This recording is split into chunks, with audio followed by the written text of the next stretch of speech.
ಎಲ್ಲರಿಗೂ ನಮಸ್ಕಾರ. ನಾನು ನಿಮ್ಮ ಪ್ರೊಫೆಸರ್ ಪ್ರಿಯಾಂಕಾ ಕುಲಕರ್ಣಿ. ಇವತ್ತಿನ ತರಗತಿಯಲ್ಲಿ ನಾವು ಇಂಟರ್ನ್ಯಾಷನಲ್ ಬಿಸಿನೆಸ್ಸಿನ ಒಂದು ಮಹತ್ವದ ಭಾಗವಾದ ಥಿಯರೀಸ್ ಆಫ್ ಇಂಟರ್ನ್ಯಾಷನಲ್ ಬಿಸಿನೆಸ್ ಬಗ್ಗೆ ಕಲಿಯಲಿದ್ದೇವೆ. ನೋಡಿ, first chapter commerce first chapter ಅಲ್ಲಿ ಇಂಟರ್ನ್ಯಾಷನಲ್ ಬಿಸಿನೆಸ್ ಮತ್ತೆ ಬಿಸಿನೆಸ್ ಎನ್ವಿರಾನ್ಮೆಂಟ್ ಎರಡು ಕವರ್ ಆಗಿದೆ ಅಂತ ನಾನು ನಿಮಗೆ ಹೇಳಿದ್ದೆ.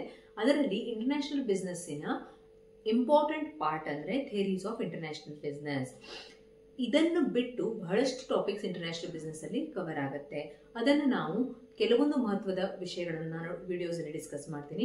ಉಳಿದದ್ದನ್ನ ನೀವು ಬುಕ್ ಅಲ್ಲಿ ರೆಫರ್ ಮಾಡಿ ಕಂಪ್ಲೀಟ್ ಮಾಡ್ಕೊಳ್ಬೇಕು. ನೋಡಿ, ಇಂಟರ್ನ್ಯಾಷನಲ್ ಬಿಸಿನೆಸ್ ಥಿಯರೀಸ್ ಅಲ್ಲಿ ಎರಡು ಪಾರ್ಟ್ಸ್ ಇದೆ. ಅಂದ್ರೆ traditional or country based. Okay, ಎರಡು ಪಾರ್ಟ್ ಇದೆ. ಟೂ ಟೈಪ್ಸ್ ಆಫ್ ಥಿಯರೀಸ್ ಇದೆ. ಒಂದು ಟ್ರೆಡಿಷನಲ್ ಆರ್ ಕಂಟ್ರಿ ಬೇಸ್ಡ್ ಅಂತ, ಎರಡನೇದು modern. Okay, traditional and modern, traditional theories and modern theories. Traditional theories ಮೇಲೆ ಕ್ವಶನ್ಸ್ ಬಹಳಷ್ಟು ಸಲ ಎಕ್ಸಾಮ್ ಅಲ್ಲಿ ನೋಡಬಹುದು ನಾವು. ಆ ಟ್ರೆಡಿಷನಲ್ ಥಿಯರೀಸ್ ಅಲ್ಲಿ 4 ಥಿಯರೀಸ್ ಬರುತ್ತೆ. ನೋಡಿ, ನಾನು ಇಲ್ಲಿ ಬರೆದಿರುವಂತಹ ಥಿಯರೀಸ್ ಆಫ್ ಇಂಟರ್ನ್ಯಾಷನಲ್ ಟ್ರೇಡ್ ಅಲ್ಲಿ 4 ಥಿಯರೀಸ್ ಏನ್ ಬರೆದಿದ್ದೀನಿ. ಈ 4 theories traditional theories of international trade. ಸರಿನಾ? ಮೊದಲನೇ ಥಿಯರಿ ಏನು ನೋಡಿ, mercantilism. Mercantilism is a first theory. Second one absolute cost advantage theory. Third one comparative cost advantage theory. Fourth one is theory of factor endowment ಅಥವಾ factor endowment theory ಅಂತ ನಾವು ಕರಿತೀವಿ. ಈ 4 theories ಅನ್ನು ನೀವು ನೆನಪಿಟ್ಟುಕೊಳ್ಬೇಕು. ಅದರೊಂದಿಗೆ ನೋಡಿ, ಇಲ್ಲಿ ಈ ಥಿಯರೀಸ್ ಅನ್ನ ಪ್ರಪೋಸ್ ಮಾಡಿರೋರು ಅಥವಾ ಹೂ ಡೆವಲಪ್ಡ್ ದೀಸ್ ಥಿಯರೀಸ್, ಅವರ ಹೆಸರನ್ನು ನಾನು ಬರೆದಿದ್ದೀನಿ. ಆ ಹೆಸರುಗಳನ್ನ ನೀವು ನೆನಪಿಟ್ಕೊಳ್ಬೇಕು. ಓಕೆ, ನೋಡಿ, ಮೊದಲನೇ ಥಿಯರಿ ಟ್ರೆಡಿಷನಲ್ ಥಿಯರೀಸ್ ಅಥವಾ ಕಂಟ್ರಿ ಬೇಸ್ಡ್ ಥಿಯರೀಸ್ ಅಲ್ಲಿ first theory is mercantilism theory. ಈ ಥಿಯರಿ ಏನ್ ಹೇಳುತ್ತೆ? ಈ ಥಿಯರಿಯ ಪ್ರಕಾರ national wealth is acquired in the form of silver and gold. ನಿಮಗೆ ಗೊತ್ತು, ಮೊದಲನೇ ಕಾಲದಲ್ಲಿ ವೆಲ್ತ್ ಅಂದ್ರೆ ಏನ್ ಹೇಳಿ, ಸಂಪತ್ತು ಅನ್ನೋದು ಚಿನ್ನ ಮತ್ತು ಬೆಳ್ಳಿಯ ರೂಪದಲ್ಲಿ ಕ್ರೋಢೀಕರಣ ಮಾಡ್ತಿದ್ರು. ಅದರ ಬೇಸ್ ಮೇಲೆ ಈ ಥಿಯರಿ ಇರೋದು. ನ್ಯಾಷನಲ್ ವೆಲ್ತ್ ಅಂದ್ರೆ ಒಂದು ದೇಶದ ಸಂಪತ್ತು, ವೆಲ್ತ್ ಅನ್ನೋದು ಯಾವ ಫಾರ್ಮ್ ಅಲ್ಲಿ ಕ್ರೋಢೀಕರಣ ಆಗುತ್ತೆ ಅಂತ ಹೇಳ್ತಾ ಇದ್ದಾರೆ ಇಲ್ಲಿ, silver and gold. Okay, silver and gold ಅನ್ನು ನಾವು ಯಾವ ರೀತಿ ಸಂಪತ್ತನ್ನ ಕ್ರೋಢೀಕರಣ ಮಾಡಬೇಕು, ನಾವು ಎಕ್ಸ್ಪೋರ್ಟ್ ಅನ್ನ ಜಾಸ್ತಿ ಮಾಡಬೇಕು, ಇಂಪೋರ್ಟ್ ಅನ್ನ ಕಡಿಮೆ ಮಾಡಬೇಕು ಅನ್ನೋದು ಫಸ್ಟ್ ಥಿಯರಿಯ ಬೇಸ್. ಅರ್ಥ ಆಯ್ತಾ? ಇಲ್ಲಿ ಮೇನ್ ನೆನಪಿಟ್ಕೊಳ್ಬೇಕಾಗಿರೋದೇನು, silver and gold. Wealth is acquired in the form of silver and gold. Okay, silver ಗಿಂತ ಮೇನ್ ಇಲ್ಲಿ ಯೂಸ್ ಆಗಿರೋದು ಗೋಲ್ಡ್ ಅಂತ ನಾವು ನೋಡಬಹುದು. ಅದರೊಂದಿಗೆ ಯಾವ ರೀತಿ ನಾವು ಇದನ್ನ ಹೆಚ್ಚು ಮಾಡಬಹುದು, ನಮ್ಮ ನ್ಯಾಷನಲ್ ಇನ್ಕಮ್ ಅನ್ನ ಅಥವಾ ನಮ್ಮ ನ್ಯಾಷನಲ್ ವೆಲ್ತ್ ಅನ್ನ ಹೆಚ್ಚು ಮಾಡ್ಕೊಳ್ಳೋಗೋಸ್ಕರ ಎಕ್ಸ್ಪೋರ್ಟ್ ಅನ್ನ ಜಾಸ್ತಿ ಮಾಡಿ ಇಂಪೋರ್ಟ್ ಅನ್ನ ಕಡಿಮೆ ಮಾಡಬೇಕು ಅನ್ನೋದು ಮರ್ಕೆಂಟಾಲಿಸಮ್ ಥಿಯರಿಯ ಒಂದು ಮೇನ್ ಬೇಸ್ ಅಂತ ನಾವು ಹೇಳ್ಬೋದು. ನೋಡಿ, the wealth of the nation is measured based on its accumulated wealth in the terms of gold and silver. ಅಂದ್ರೆ ನಿಮ್ಮ ದೇಶ ಎಷ್ಟು ವೆಲ್ದಿ ಆಗಿದೆ ಅಥವಾ ಶ್ರೀಮಂತವಾಗಿದೆ ಅನ್ನೋದನ್ನ ನಿಮ್ಮ ದೇಶದಲ್ಲಿ ಇರುವಂತಹ ಗೋಲ್ಡ್ ಮತ್ತೆ ಸಿಲ್ವರ್ ಬೇಸ್ ಮೇಲೆ ಅಳೆಯಲಾಗುತ್ತದೆ ಅನ್ನೋದು ಮರ್ಕೆಂಟಾಲಿಸಮ್ ಥಿಯರಿಯ ಒಂದು base. Nation should accumulate wealth by encouraging export and discouraging import. ಇವರು ಹೇಳಿರುವ ಪ್ರಕಾರ ನೇಷನ್ ಅಂದ್ರೆ ಒಂದು ದೇಶ ಯಾವ ರೀತಿ ತನ್ನ ವೆಲ್ತ್ ಅನ್ನ ಹೆಚ್ಚು ಮಾಡ್ಕೊಳ್ಬೇಕು, ಎಕ್ಸ್ಪೋರ್ಟ್ ಅನ್ನ ಹೆಚ್ಚಿಗೆ ಮಾಡಬೇಕು, ಇಂಪೋರ್ಟ್ ಅನ್ನ ಕಡಿಮೆ ಮಾಡಬೇಕು ಅನ್ನೋದು ಮರ್ಕೆಂಟಾಲಿಸಮ್ ಥಿಯರಿಯ ಒಂದು ಬೇಸ್. ಅರ್ಥ ಆಯ್ತಾ? ಇಷ್ಟು ನೆನ್ಪಿಟ್ಕೊಳ್ಬೇಕು. Second one absolute cost advantage theory. ನೋಡಿ, ಅಬ್ಸಲ್ಯೂಟ್ ಕಾಸ್ಟ್ ಅಡ್ವಾಂಟೇಜ್, ಇದು ಹೆಸರೇ ಹೇಳುವ ಹಾಗೆ ಕಾಸ್ಟ್ ಅಡ್ವಾಂಟೇಜ್ ಥಿಯರಿ. ಇವಾಗ 2 ದೇಶಗಳಿವೆ, 2 ಪ್ರಾಡಕ್ಟ್ಸ್ ಇದೆ. ನಮ್ಮ ದೇಶ ಭಾರತದಲ್ಲಿ ನಿಮಗೆ ಗೊತ್ತಿರುವ ಹಾಗೆ ಲೇಬರ್ ಚೀಪ್ ಆಗಿದೆ. ಅಂದ್ರೆ ಕಾರ್ಮಿಕರು, ಹೌದಾ, ಕಾರ್ಮಿಕರಿಗೆ ಏನಾಗ್ತಾರೆ, ಚೀಪ್ ಆಗಿ ಸಿಗ್ತಾರೆ. ಯಾಕಂದ್ರೆ ಜನಸಂಖ್ಯೆ ಜಾಸ್ತಿ ಇದೆ ನಮ್ಮ ದೇಶದಲ್ಲಿ, ಬಡತನನೂ ಜಾಸ್ತಿ ಇದೆ. ಆದ್ರಿಂದ ಫಾರಿನ್ ಕಂಪನೀಸ್, ಅಮೆರಿಕನ್ ಕಂಪನಿ ಆಗಿರ್ಬೋದು, ಬೇರೆ ಬೇರೆ IT ಕಂಪನೀಸ್ ಇಂಡಿಯಾದಲ್ಲಿ ಬಂದು ಚೀಪ್ ಲೇಬರ್ ಅನ್ನ ಅಕ್ವೈರ್ ಮಾಡ್ಕೊಳ್ತಾರೆ. ಇದು ನಿಮ್ಗೆ ಗೊತ್ತಿದೆ. ಈ ಥಿಯರಿಯ ಪ್ರಕಾರ ಅಬ್ಸಲ್ಯೂಟ್ ಕಾಸ್ಟ್ ಅಡ್ವಾಂಟೇಜ್, ನಮ್ಮ ದೇಶ ಯಾವ ಪ್ರಾಡಕ್ಟ್ಸ್ ಅನ್ನ ಪ್ರೊಡ್ಯೂಸ್ ಮಾಡಬೇಕು, ಯಾವುದರಲ್ಲಿ ನಮಗೆ ಕಾಸ್ಟ್ ಅಡ್ವಾಂಟೇಜ್ ಇದೆ. ಫಾರ್ ಎಕ್ಸಾಂಪಲ್ ನೋಡಿ, ಇಲ್ಲಿ ನಾನೊಂದು ಎಕ್ಸಾಂಪಲ್ ಬರೀತೀನಿ. ಇವಾಗ ರೈಸ್ ಅಂಡ್ ಕಾಫಿ, ಸರಿನಾ? ರೈಸ್ ಅಂಡ್ ಕಾಫಿ 2 ಪ್ರಾಡಕ್ಟ್ಸ್ ಇದೆ. ಓಕೆ, ಇಲ್ಲಿ ಲೇಬರ್ ಯೂನಿಟ್ಸ್ ಅಂತ ಬರೀತೀನಿ ಅನ್ಕೊಳ್ಳಿ. Labour units. ನಾವು ರೈಸ್ ಅನ್ನ ಪ್ರೊಡ್ಯೂಸ್ ಮಾಡೋದಕ್ಕೆ ನಮಗೆ ಎಷ್ಟು ಲೇಬರ್ ಯೂನಿಟ್ಸ್ ಬೇಕಾಗಬಹುದು ಕಾಫಿಯನ್ನ ಪ್ರೊಡ್ಯೂಸ್ ಮಾಡೋದಕ್ಕೆ? ಇಲ್ಲಿ 2 ಕಂಟ್ರೀಸ್ ಎಕ್ಸಾಂಪಲ್ ಬರೀತೀನಿ ನಾನು. ಒಂದು ಇಂಡಿಯಾ, ಒಂದು US. ಸರಿನಾ? ಇವಾಗ ನಾನು ಬರಿತಾ ಇರೋ ಎಕ್ಸಾಂಪಲ್ ಏನು, 2 ಪ್ರಾಡಕ್ಟ್ಸ್ 2 ದೇಶಗಳು, ಸರಿನಾ? ಇವಾಗ ನೋಡಿ, ರೈಸ್ ಪ್ರೊಡ್ಯೂಸ್ ಮಾಡೋದಕ್ಕೆ ಇಂಡಿಯಾಕ್ಕೆ ಎಷ್ಟು ಜನ ಲೇಬರ್ಸ್ ಬೇಕು? ಫಾರ್ ಎಕ್ಸಾಂಪಲ್, ರೈಸ್ ಪ್ರೊಡ್ಯೂಸ್ ಮಾಡೋದಕ್ಕೆ ಇಂಡಿಯಾಕ್ಕೆ 10 ಜನ ಲೇಬರ್ಸ್ ಬೇಕಾಗ್ಬೋದು, US ಗೆ 5 ಜನ ಲೇಬರ್ಸ್ ಬೇಕಾಗ್ಬೋದು. ಅವರು ಟೆಕ್ನಾಲಜಿನ ಯೂಸ್ ಮಾಡಿ ಎಫಿಷಿಯಂಟ್ ಆಗಿ ಪ್ರೊಡ್ಯೂಸ್ ಮಾಡ್ತಾರೆ ಅನ್ಕೊಳ್ಳಿ. ಸೆಕೆಂಡ್ ಒನ್, ಕಾಫಿ ಪ್ರೊಡ್ಯೂಸ್ ಮಾಡೋದಕ್ಕೆ ಇಂಡಿಯಾಕ್ಕೆ 5 ಮತ್ತೆ US ಗೆ 10 ಲೇಬರ್ ಬೇಕಾಗ್ತಾರೆ. ಇವಾಗ ಅಬ್ಸಲ್ಯೂಟ್ ಕಾಸ್ಟ್ ಅಡ್ವಾಂಟೇಜ್, ಯಾವ ಪ್ರಾಡಕ್ಟ್ ಅಲ್ಲಿ ನಿಮಗೆ ಅಬ್ಸಲ್ಯೂಟ್ ಕಾಸ್ಟ್ ಅಡ್ವಾಂಟೇಜ್ ಇದೆ? Producing coffee is more beneficial or it is having more advantage compare to US, ಸರಿನಾ? ಇವಾಗ ನಾನೇನ್ ಮಾಡ್ತೀನಿ, ಅಬ್ಸಲ್ಯೂಟ್ ಕಾಸ್ಟ್ ಅಡ್ವಾಂಟೇಜ್ ಇರುವಂತಹ ಪ್ರಾಡಕ್ಟ್ ಅನ್ನ ಪ್ರೊಡ್ಯೂಸ್ ಮಾಡ್ತೀನಿ ಅನ್ನೋದೇ ಅಬ್ಸಲ್ಯೂಟ್ ಕಾಸ್ಟ್ ಅಡ್ವಾಂಟೇಜ್ ಥಿಯರಿ. ಈ ಥಿಯರಿಯನ್ನು ಯಾರು ಪ್ರಪೋಸ್ ಮಾಡಿದ್ರು? Who developed this theory? Adam Smith. Adam Smith ಪ್ರಕಾರ ಅವರು ಮರ್ಕೆಂಟಾಲಿಸಮ್ ಥಿಯರಿಯನ್ನ ವಿರೋಧ ಮಾಡ್ತಾರೆ. ಅಂದ್ರೆ ಏನು, ಒಂದು ದೇಶ ಎಷ್ಟು ವೆಲ್ದಿ ಆಗಿದೆ, ಶ್ರೀಮಂತವಾಗಿದೆ ಅಥವಾ ಸಂಪದ್ಭರಿತವಾಗಿದೆ ಅನ್ನೋದನ್ನ ಅಲ್ಲಿ ಇರುವಂತಹ ಗೋಲ್ಡ್ ಸಿಲ್ವರ್ ಅನ್ನಷ್ಟೇ ನೋಡಿ ಅಳೆಯಬಹುದಾ? ಇಲ್ಲ.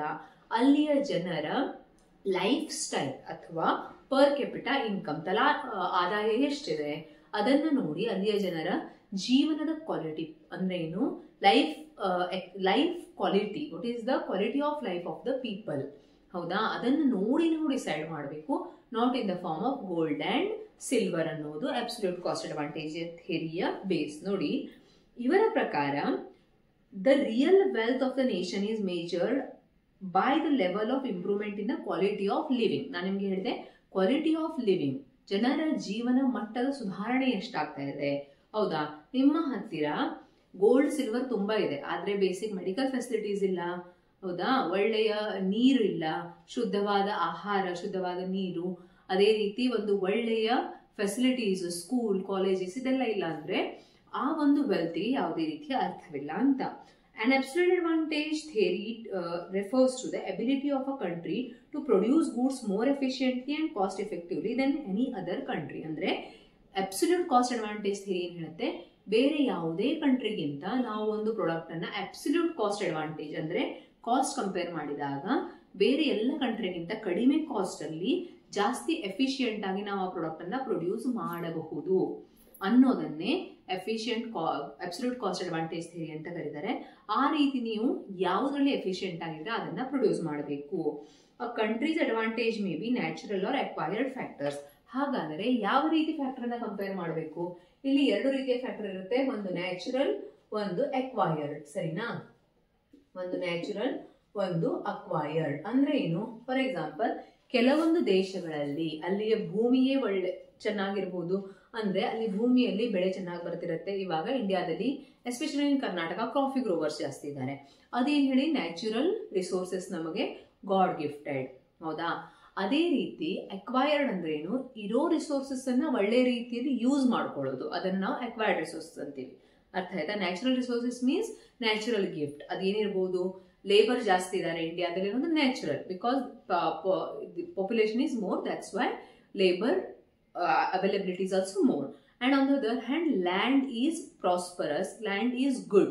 Okay, land ಯಾವ ರೀತಿಯಾಗಿದೆ, ಒಳ್ಳೆಯ ಲ್ಯಾಂಡ್ ಇದೆ, ಕಾಫಿ ಬೆಳೆಯೋದಕ್ಕೆ ಯೋಗ್ಯವಾಗಿದೆ, ಅದಕ್ಕೆ ಕಾಫಿಯನ್ನ ಜಾಸ್ತಿ ಬೆಳಿತೀವಿ. ಆದ್ರೆ ಬೆಳೆದಿರೋ ಕಾಫಿಯನ್ನ, ಇರೋ ಲೇಬರ್ ಅನ್ನ ಯಾವ ರೀತಿ ಯೂಸ್ ಮಾಡ್ಕೊಳ್ತೀವಿ ಅನ್ನೋದು ಅಕ್ವೈರ್ಡ್. ಓಕೆ, ಈ 2 ಫ್ಯಾಕ್ಟರ್ಸ್ ಮೇಲೆ absolute cost advantage theory depend ಆಗಿರುತ್ತೆ. ನಿಮ್ಗೆ ಅರ್ಥ ಆಗಿದೆ ಅನ್ಕೊಳ್ತೀನಿ. ಈ ಎಕ್ಸಾಂಪಲ್ ಮೇಲೆ ನಿಮ್ಗೆ ಈಸಿಯಾಗಿ ಅರ್ಥ ಆಗುತ್ತೆ. ಮೂರನೇದು comparative cost advantage theory. Comparative cost advantage ಥಿಯರಿಯ ಪ್ರಕಾರ ಒಂದು ಕಂಟ್ರಿಯ ಹತ್ತಿರ ಅಬ್ಸಲ್ಯೂಟ್ ಕಾಸ್ಟ್ ಅಡ್ವಾಂಟೇಜ್ ಇರಬೇಕಂತ ಇಲ್ಲ, ಆದ್ರೆ ಕಂಪ್ಯಾರಿಟಿವ್ಲಿ ಅಡ್ವಾಂಟೇಜ್ ಇದ್ರೂ ಕೂಡ ಅದು ಪ್ರೊಡ್ಯೂಸ್ ಮಾಡಬಹುದು. ಇದರ ಅರ್ಥ ಏನ್ ಹೇಳಿ, ನಮ್ಗೆ ಯಾವಾಗಲೂ ಕನ್ಫ್ಯೂಸ್ ಆಗುತ್ತೆ.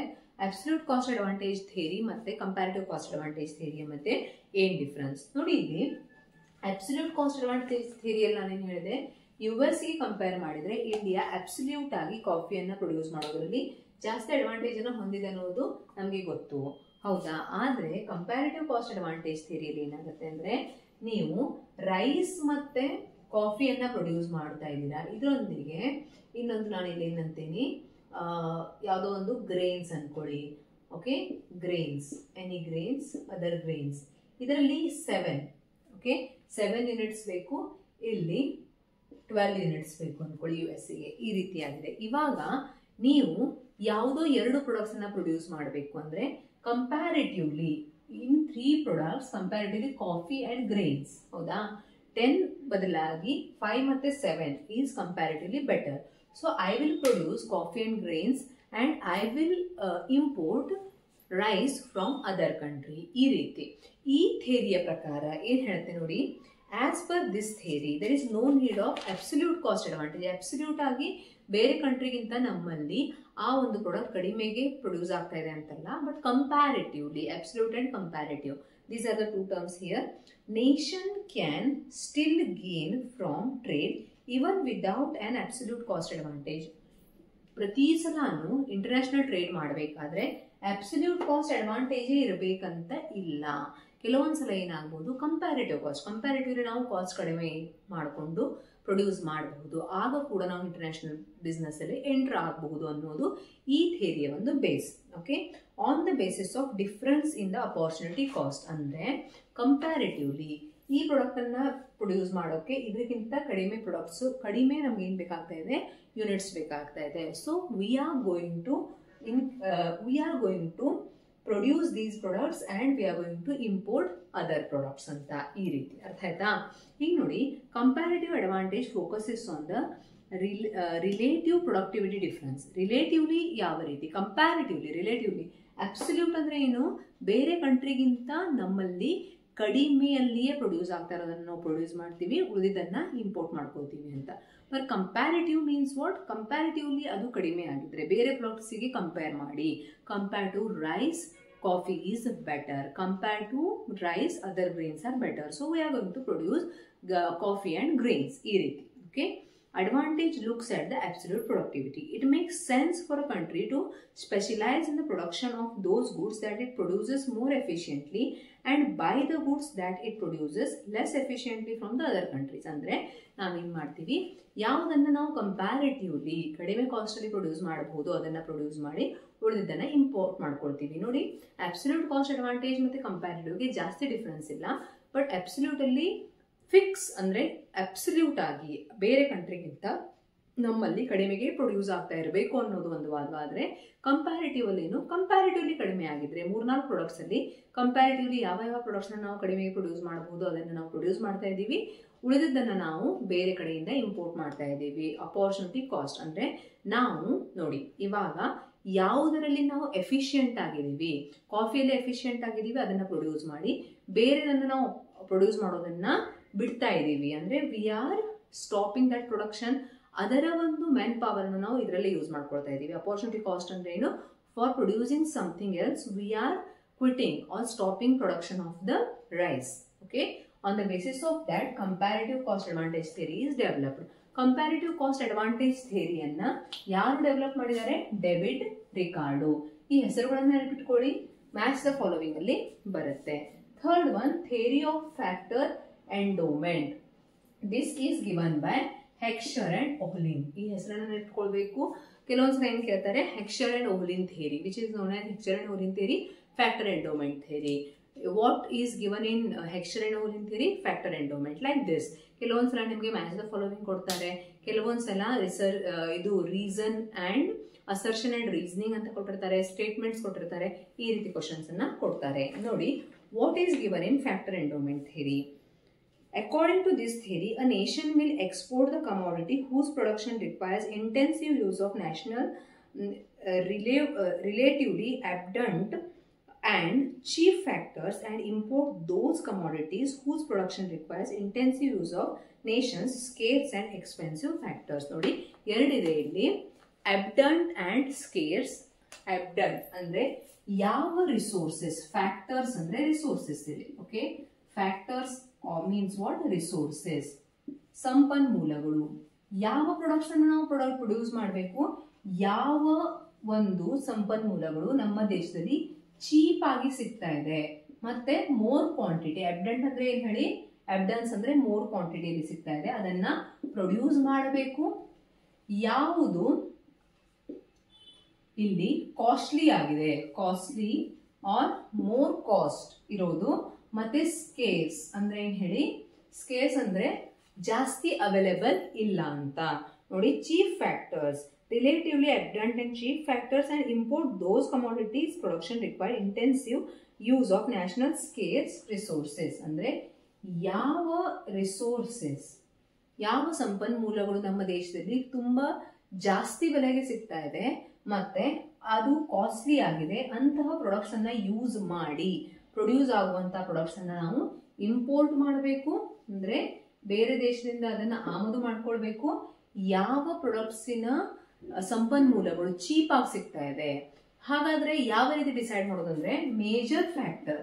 ಅಂದ್ರೆ ನೋಡಿ, ಇವಾಗ ಯಾವುದೋ ಒಂದು ಪ್ರಾಡಕ್ಟ್ ಅನ್ನು ನೀವು ಪ್ರೊಡ್ಯೂಸ್ ಮಾಡ್ತಾ ಇದ್ದೀರಾ, ಅದರಲ್ಲಿ ಮೇಜರ್ ಆಗಿ ಯಾವ ಪ್ರಾಡಕ್ಟ್ ಯೂಸ್ ಆಗ್ತಾ ಇದೆ ಅಂದ್ರೆ ಕೀ ಫ್ಯಾಕ್ಟರ್ ಯಾವುದು. ಈ ಫಾರ್ ಎಕ್ಸಾಂಪಲ್ ಕಾಟನ್ ಕ್ಲೋತ್ಸ್ ಅನ್ನ ತಯಾರು ಮಾಡ್ತಾರೆ, ಅದರಲ್ಲಿ cotton is the major factor, labour is the major factor.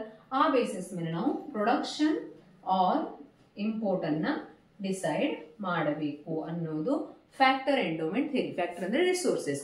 ಇದರಲ್ಲಿ ನೆನ್ಪಿಟ್ಕೊಳ್ತೀರಾ, ಚೀಪ್ ಅಂಡ್ ಅಬ್ಡನ್ಸ್ ಅಂದ್ರೆ ಜಾಸ್ತಿ ಕ್ವಾಂಟಿಟಿಯಲ್ಲಿಯೂ ಜಾಸ್ತಿ ಅವೈಲೇಬಲ್ ಇದೆ, ಅದೇ ರೀತಿ ಚೀಪ್ ಆಗಿ ಸಿಗ್ತಾ ಇದೆ. ಅಂತಹ ಮೇನ್ ಪ್ರಾಡಕ್ಟ್ಸ್ ಅನ್ನ ಇಲ್ಲಿ ಪ್ರೊಡ್ಯೂಸ್ ಮಾಡಬೇಕು. ಯಾವುದು ಕಾಸ್ಟ್ಲಿ ಆಗಿದೆ ಮತ್ತೆ ಸ್ಕೇರ್ಸ್ ಅಂದ್ರೆ ಯಾವುದು ಅವೈಲೇಬಲ್ ಇಲ್ಲ ಅಂತದನ್ನ ಇಂಪೋರ್ಟ್ ಮಾಡ್ಕೊಳ್ಬೇಕು. For example cotton is grown in India, that's why ನಾವು ಕಾಟನ್ ಕ್ಲೋತ್ಸ್ ಅನ್ನ ಪ್ರೊಡ್ಯೂಸ್ ಮಾಡ್ತೀವಿ. ಅದೇ ರೀತಿ ಲೇಬರ್ ಇಲ್ಲಿ ಅವೈಲೇಬಲ್ ಇದ್ದಾರೆ, ಲೇಬರ್ ಜಾಸ್ತಿ ಯೂಸ್ ಆಗುವಂತ ಇಂಡಸ್ಟ್ರೀಸ್ ಅನ್ನ ನಾವು ನಡೆಸ್ತೀವಿ. ಬೇರೆ ಟೆಕ್ನಾಲಜಿ ಬೇಸ್ಡ್ ಅನ್ನು ನಾವು ಇಂಪೋರ್ಟ್ ಮಾಡ್ಕೊಳ್ಬಹುದು. ಓಕೆ, ನೆಕ್ಸ್ಟ್ ಇಂಪೋರ್ಟ್ ಯಾವ್ದನ್ನ ಮಾಡ್ಕೋಬೇಕು, costly and scarce like this. ಇದನ್ನ ನಾನು ಶಾರ್ಟ್ ಆಗಿ ಹೇಳಿದೀನಿ, ಇನ್ ಡಿಟೇಲ್ ನೀವು ಓದ್ಕೊಂಡು ನೋಟ್ಸ್ ಮಾಡ್ಕೊಳ್ಬೇಕು. ಇದರಲ್ಲಿ ಪ್ರತಿಯೊಂದು ಥಿಯರಿಯ ಕೀ ಫ್ಯಾಕ್ಟರ್ ಏನಿದೆ ಅದನ್ನ ಪ್ರಪೋಸ್ ಮಾಡಿದವರು ಯಾರು ಅನ್ನೋದನ್ನ ನೆನ್ಪಿಟ್ಕೊಳ್ಬೇಕು. ಧನ್ಯವಾದಗಳು. ಮುಂದಿನ ತರಗತಿಯಲ್ಲಿ ಮತ್ತೆ ಭೇಟಿಯಾಗೋಣ.